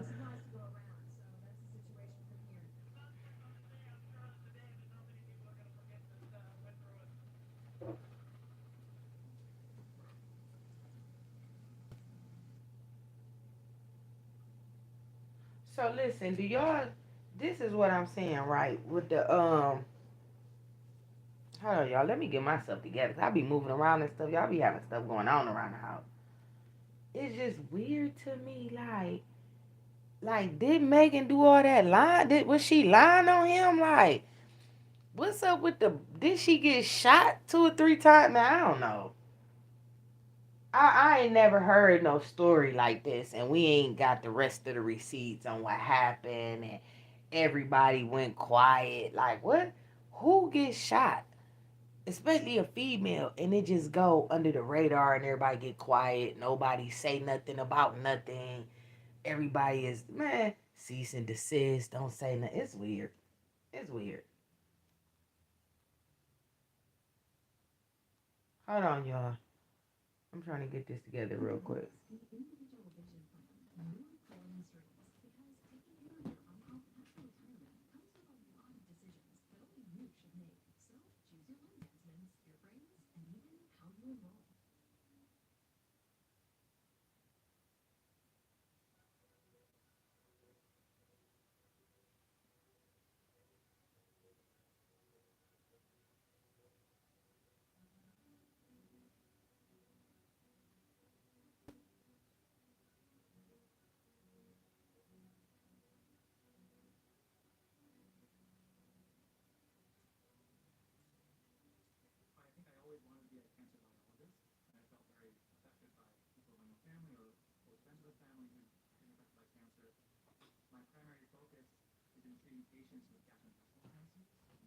No, but you coming?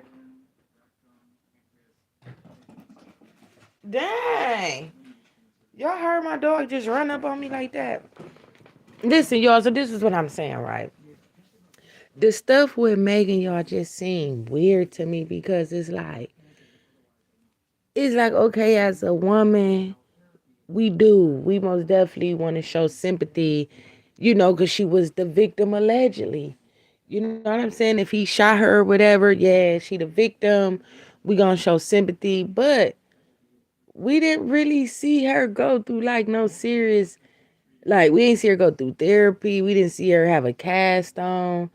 I don't know. She supposedly had got shot two to three times allegedly. Like, and then he saying he didn't shoot her, and then it's coming out now. I think I here we go again mentioning his name, Whack 100, because he stay at everybody business, right?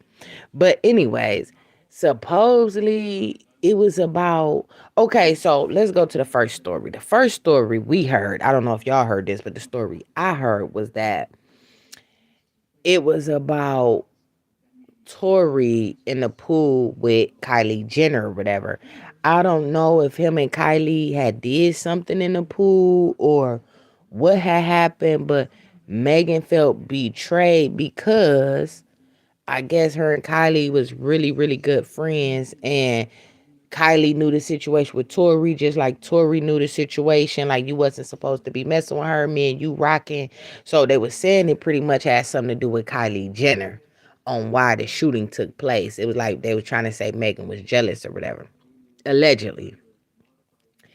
Then they said it was a argument in a car. One thing led to another.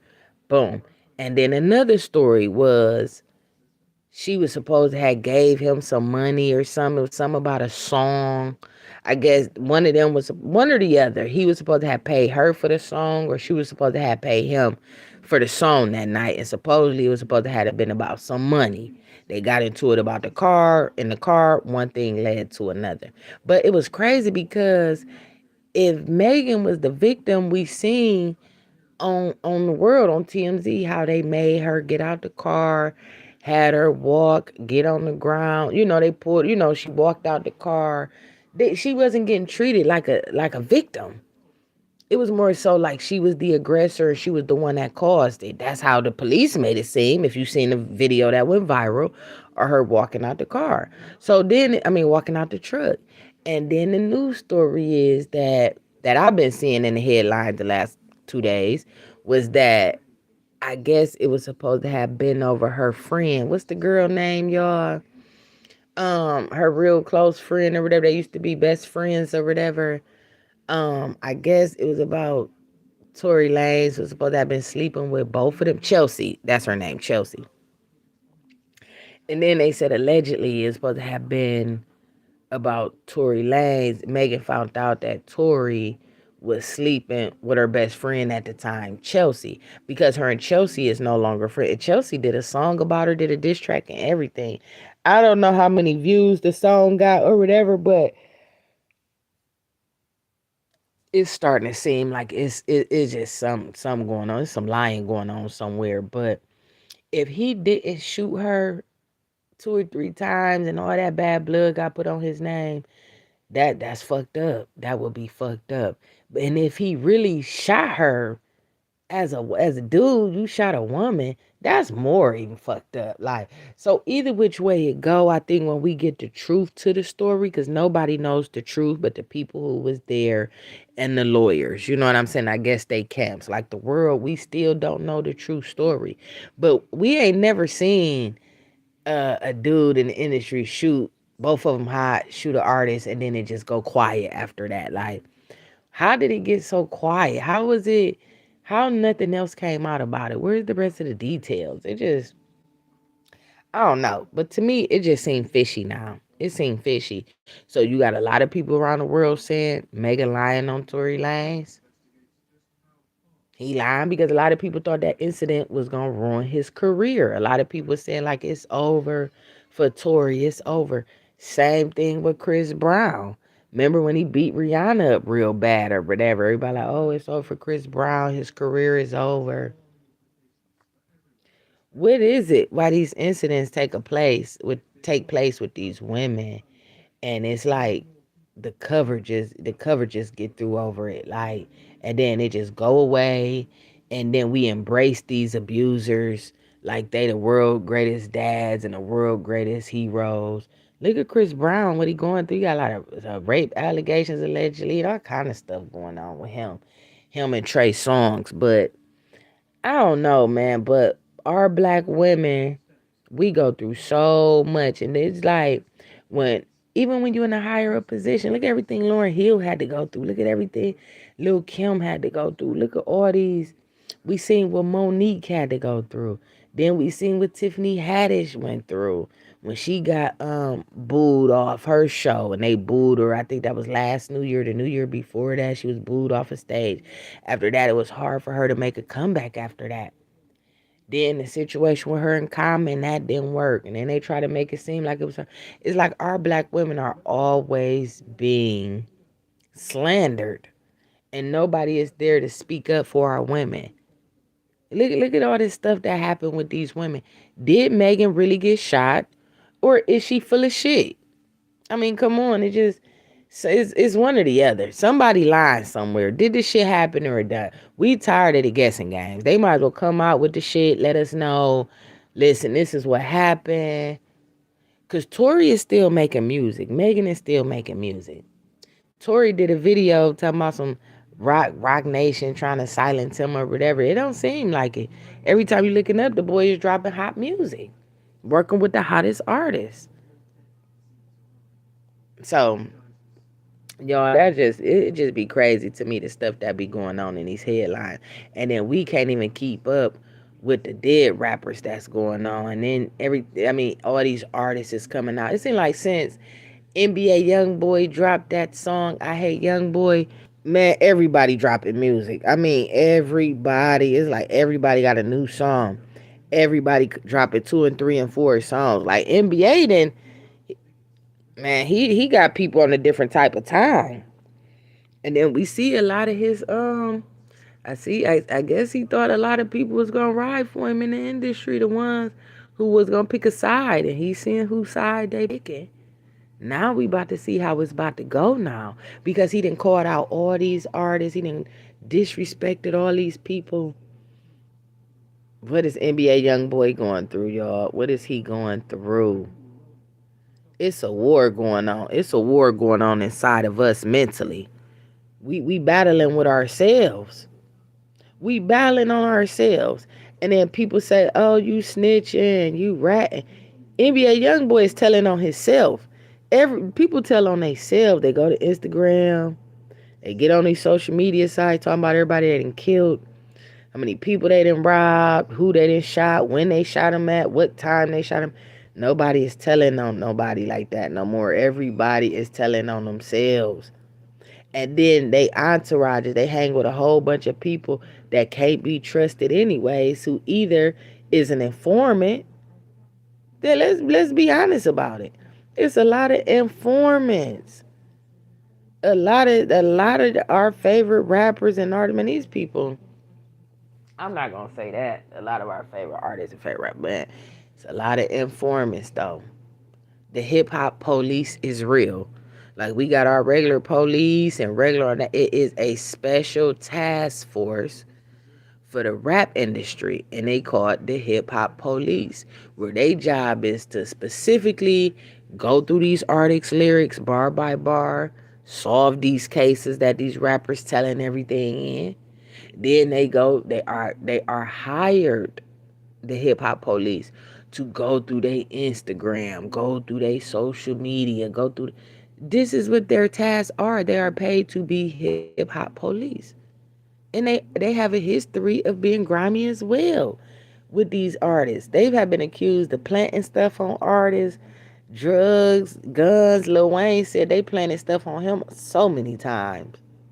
The baby is constantly having run-ins with the hip hop police and constantly speaking out about them. The detective, the detective who was on Tupac case, the one who passed away, the white man. I forgot his name. Y'all know white man I'm talking about. He's constantly talking about how corrupt the hip hop police is, especially he tying them to LA, the corruption that goes on within the system within LA. It's a lot of corruption in this world, man. It is so much corruption. And if you don't go along with it, to go along, get along game, they'll make it seem like you crazy or something wrong with you. They'll make it seem like something is wrong with you because you won't go with the agenda.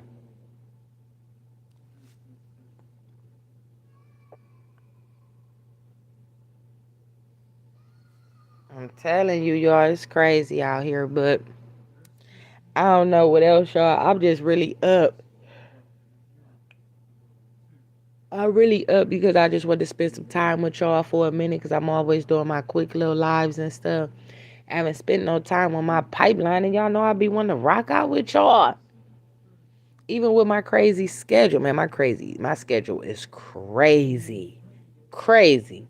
People be like, "How you do it, man? You every time you look up, you hear either how did you die? Hell yeah, I be tired. I got my days so I could crash or whatever, but once my mind is set up, once my mind is set on my deadlines and the stuff I gotta do, I can't sleep properly until things get done. That's just the way I am. I've always been like that. Even when I was younger, I would always be like, "Nah, I can't do that. I can't do it like that. I gotta wait. I gotta wait till tomorrow. Then I can do it." Like, yo, I've always been a deep thinker. I've always been a critical thinker. I always been an organized person. Even as a kid, I think we get that stuff from our parents though.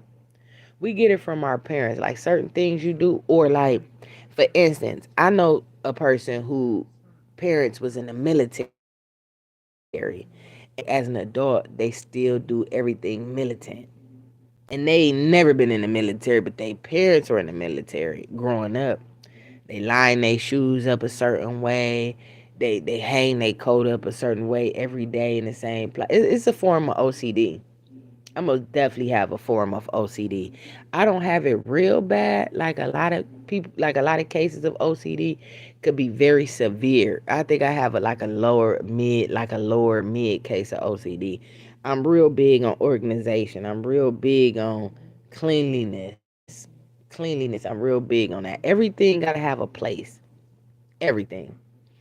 I don't believe in stuff just being everywhere. Like my kids come in, they know to put them where the shoes go. They got their own spot, their coats. The same routine every day coming in from school. We don't change the routine. We stick to our routine, and it works. And it works. So is it OCD if you want to put it like that? Yeah, you can.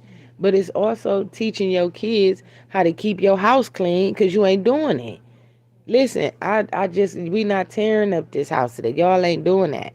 Y'all know where them book bags go. Y'all know where stuff is at. You know you eat, wash your bowl out, we don't play that around here.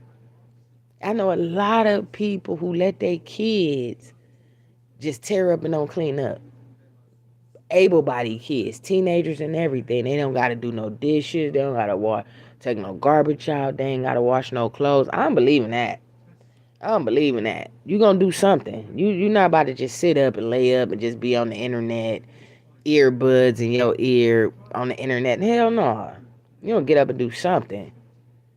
But the thing is, you gotta make it fun. Like when you get to them teenagers, they'll do it. Once they set in their ways, them teenagers is hard to break. But that all goes back to parenting. The things that we instill in our children young. That's why I'm always telling y'all, pay attention to y'all kids, talk to y'all kids. We in a pandemic, suicide is high. They can't do the things they used to do. These kids go through self-esteem issues. They go through depression. When parents split, when parents split up and go into different houses and stuff, that stuff affect these kids. And you got to find a way to stay in tune with your kids' life. You got to find a way to stay in tune with their mentality. And you got to find a way to do things with them as a collective. You do things with your kids. If it ain't always about money, y'all, you can sit at home with them, do arts and crafts. Y'all can play tournament with board games and Connect Four, and we can play games with who the fat. I always do this stuff with my kids, and I want to do something. Y'all listen. When I do something like, we gonna see who do this the fastest. Let's see. I bet you I'm faster than y'all. No, you not, mommy. We faster than you. No, y'all not. Let's see. Let's go. I ain't about to do nothing, but I hyped them up to think I'm about to do. Let me see. Y'all, baby Pipeline, she's so resilient. She is so competitive. My daughter, man, baby Pipeline just like me. Man, this girl's so competitive, y'all. Everything is competitive. I'm like, why is you like that? I won. I won. I beat you, ma. I won. I beat you. Ma, look what I did. I did mine faster than you. She is so competitive. Even with her friends. My daughter is so advanced. They be like, everybody love my daughters. Both of my daughters. They love them. But that baby Pipeline, the baby, because my teenagers, y'all know them teenagers, they got them attitudes and stuff. Like, them teenagers don't be want to be bothered. Them teenagers don't be liking people for real life. That's another story. Shout out to them parents who got them teenagers, right? Man, them teenagers something else. Y'all hear me constantly talk about mine. Listen, baby Pipeline, man. My teenager don't be want me to talk about her on the pipeline. And I don't want you talking about me. So that's why y'all don't hear me talking too much about my teenager. She's real private. She don't want to be. I don't be wanting to talk to her. I be like, say something to the pipeline, baby Pipeline. She be lit like, what's up? She call y'all grown pipeline. What's up? Hi, grown pipeline. My teenager, she don't want no parts. Like, man, that's your thing. I'm good. Like,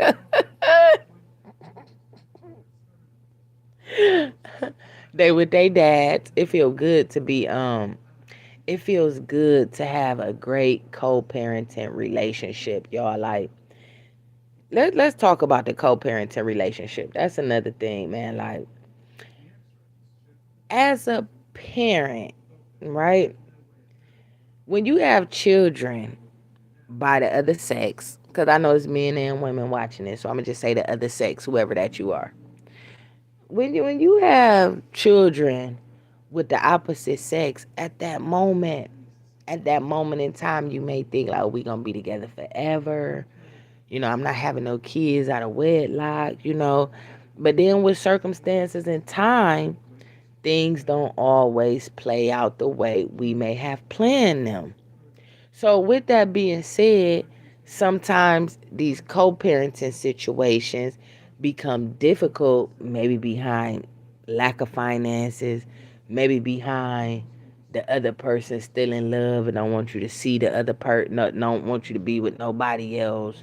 Most of the time either that's or you just a deadbeat, or you just don't do shit for the kids. So why should I, maybe that's what it is. But one thing that I always encourage parents that go through the co-parenting situation is that you gotta spend time.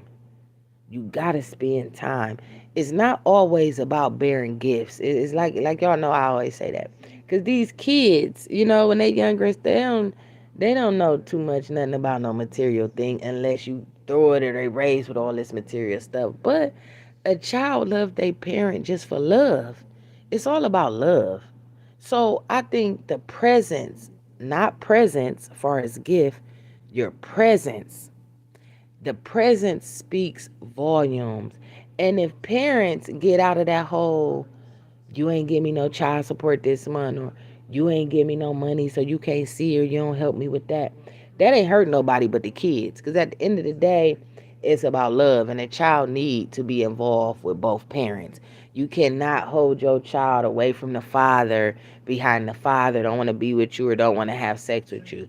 Or men, you can't feel some kind of way with the woman because y'all not together no more. You can't. However it go, listen, that's your life. Let them live their life. Long as y'all come to a medium and an understanding for the kids. I mean, as a parent, you gonna parent, co-parenting, you gonna always agree to disagree on certain things, but communication is the key. And if we could learn to talk to each other better in these co-parenting situations, we could have a better outcome. And sometimes people don't always want to talk because you could talk a person to death in these co-parenting situations. They're gonna be an asshole. They're gonna be an asshole. You know, sometimes it ain't even about communication. It ain't about the gifts. Some parents feel like I do everything. I try so hard, and it's still difficult. He or she won't let me see the baby. What else do it take? Is it because she bitter, or is it because she still want me, or what? Man, a lot of these folks y'all be having babies with got a lot of mental issues. You knew they had mental issues before you laid up with them and had unprotected sex with them. But just because in that moment, you was a little horny, you was a little drunk, fucked around and got a baby out the deal. So then when shit go left, like, oh, this she crazy, he crazy. I didn't know he was like this. Yes, you did. You seen all the signs in the beginning.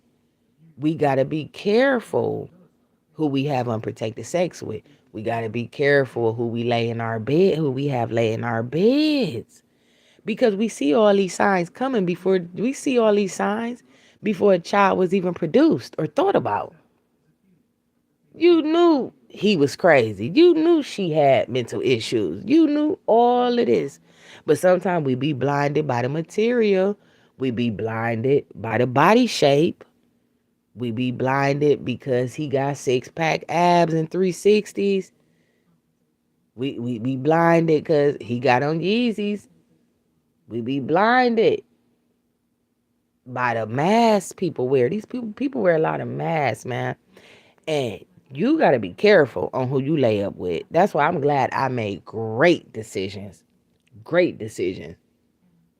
Period. I'm very cautious on If I see you ain't taking care of the kids you got right now, why would I want to have a kid by you? If I see you got stability issues while I'm with you, why would I want to have unprotected sex with? Come on, man. You gotta be smart with this shit because at the end of the day, we have to raise this child together. We gotta raise this child together. And then you got a lot of bitter moms. You got a lot of bitter dads. It's a lot of anger that these grown-ups still hold within each other that these kids have nothing to do with. These kids have nothing to do with that. So somehow we gotta all do better as far as with this co-parenting thing. My co-parenting situation is more good than bad. Sometimes, like I said, we disagree. We have our little issues, but we more so, if we get heated, we'll take a couple days, try it again, reach back out to each other. But we are very big on keeping the communication open because I think it's very important. I don't care who has full custody of the child. It's important that the fathers is involved. It's important that the mothers is involved. Especially look at what the world is. Look at the way the world is going. Look at all these young kids going to jail. I mean, these babies is catching murder cases, 13, 14, 15 years old. It's a lack of something somewhere. It's a lack of something. So we don't want to waste too much time. Oh, well, we gonna wait till they get grown. He get 18. She get 18. I deal with it then. Then she could come and dip. Man, don't let that time go by because that time ain't promised. That time ain't promised to nobody. Y'all try to get a better relationship with y'all kids. Y'all try to get a better relationship with y'all children's mom and y'all children's dads. Because we in a modern day we in a modern day war. We in modern day Vietnam. We in a modern day demon time, what they call it, allegedly. This demon time shit. Man, you don't want your kids to go out here and get caught up on this Megan Thee Stallion twerking type shit or this NBA young boy type shit. You don't want your kids tied up into that. You don't. You really don't. That's something you don't. Like as much as and then this is the thing, as much as we try, we don't have control over all day life all like that every day. Some parents, I know everything my kid is doing, everything. No, you don't. No, you don't. When we was young, our parents ain't know everything we was doing. Think about it. Oh, my kid, they just stay at home all the time. Yeah, your kid up there watching porn or building bombs or something too. You better check on these kids' social media. You better check on them kids that y'all constantly sending in that room all the time. Go to your room. Go in the room. All the kids, y'all all go upstairs in one room. Them kids up there humping each other and everything. Playing doctor, humping each other, cousins and incest and shit. Man, y'all better pay attention to what's going on. We is in a different time. We remember what we was doing at their ages when they was young. So just imagine now with technology, how more advanced and how much more uh, access they have to things versus than what we had to things. These millennials, they don't call them millennials for no reason. These millennial kids is on a different type of time. So the co-parenting, most definitely we have to take it more serious. We all have to go a little bit above and beyond to get involved in our kids' lives because we don't want the world raising them. You don't want the world raising your kids. You don't. What Kanye say in this song with the game? The cameras raise my kids. I'm a custodial dad. I'm a custodial dad.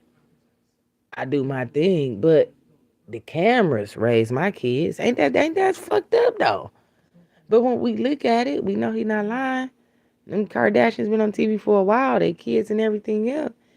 He said the nannies is cool, but the cameraman raised our kids. Like that was fucked up. Like whoa, whoa, that was deep. So we see Nicki Minaj like, no, I don't want no nanny. I'm gonna be hands on with mine. I ain't trusting them. Nicki Minaj know how much of an asset she is. Nah, I ain't about to have anybody watching my baby, nannies and none of that shit. Look what Michael Jackson did. He went and got surrogates. He went and got surrogates. So I don't know, y'all. We just all gotta do better, y'all. I'm about to let y'all go. I enjoyed talking to y'all. I'm getting tired though. I gotta get some rest. I got a meeting at 6 o'clock in the morning, virtual, that I am not prepared for mentally. Mentally. Like that night when I did that video about the NBA Youngboy part two. I was there, but I was missing stuff. It was like I was trying to grab thoughts when my brain be overconsumed, my computer is shut down. My computer is shutting down. So I'm not gonna bore y'all. Let me get myself together so I can get up and get this meeting and be sharp and on point. And y'all continue to be great. Y'all continue to live in y'all truth. Y'all continue to stand 10 toes down. And most of all, subscribe to the channel for me. That's most of all. Hit the like button for me. Subscribe to the channel, y'all. Until next time, I'm out of here, y'all.